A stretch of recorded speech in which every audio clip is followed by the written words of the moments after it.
When we have different teams working in different ways, using different skills, different platforms, different technologies, different ways of working, then we're going to inherently have inefficiency, and we're also going to create a lot of friction between that system as well as a whole.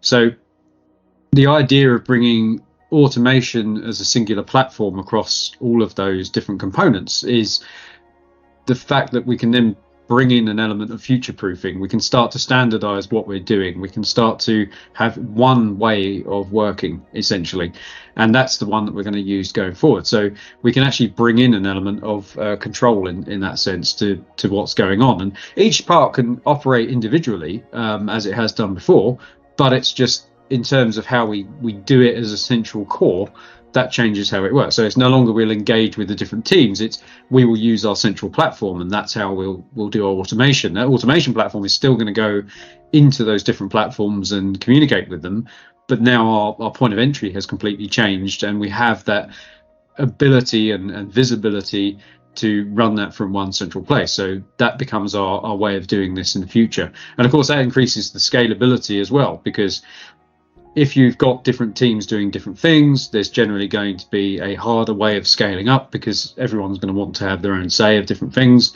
And if we've got a central platform to do it, we can scale up, but also we've removed a lot of the human element as well. So now we've got the ability to have automated processes running across to different platforms whilst removing people out of the mix, so that they can be freed up to do other things. They can scale up in their different places because they're no longer having to do BAU tasks, for example.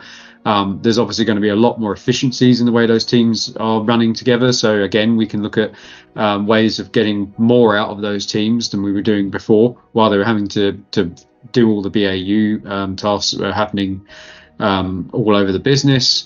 And we can also, of course, scale because we have the automation platform, which is able to do more tasks than any one person could ever do.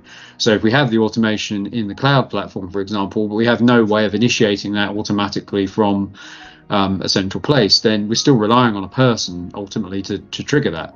So if we take the person out of the loop and we replace it with a automated platform, now we suddenly can scale to whatever degree we want to. And that's a very powerful thing.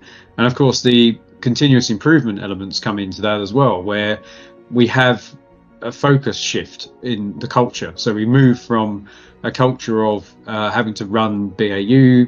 We're trying to do the best we can in our own space, and also continuously having these friction points with the rest of the business because we're operating in a different way.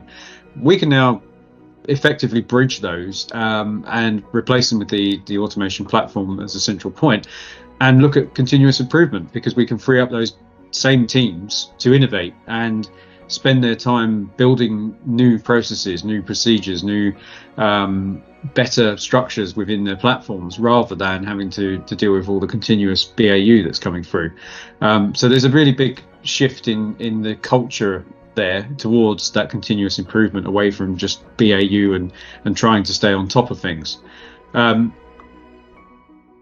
We can then also look at enhancing the security and compliance of the platforms as well, around how do we secure things, how do we remain compliant. We can use automation to help with that, because it can also cut across on-prem and cloud platforms and help us to comply with regulatory industry regulations, because we're allowing ourselves to get to the pieces that we need to, because certain items may, for example, only be available on premise platforms and not in a cloud platform, and we can't bring them together. But if we have one automation platform, we can do that as well.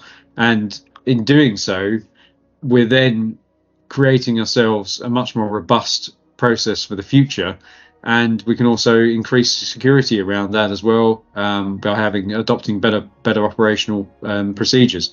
We can have encrypted communication channels, and we can use secured hardened platforms to do all of these operations, reducing security risks and minimizing the amount of involvement there is with people. Ultimately, people are still the weakest link in the security chain.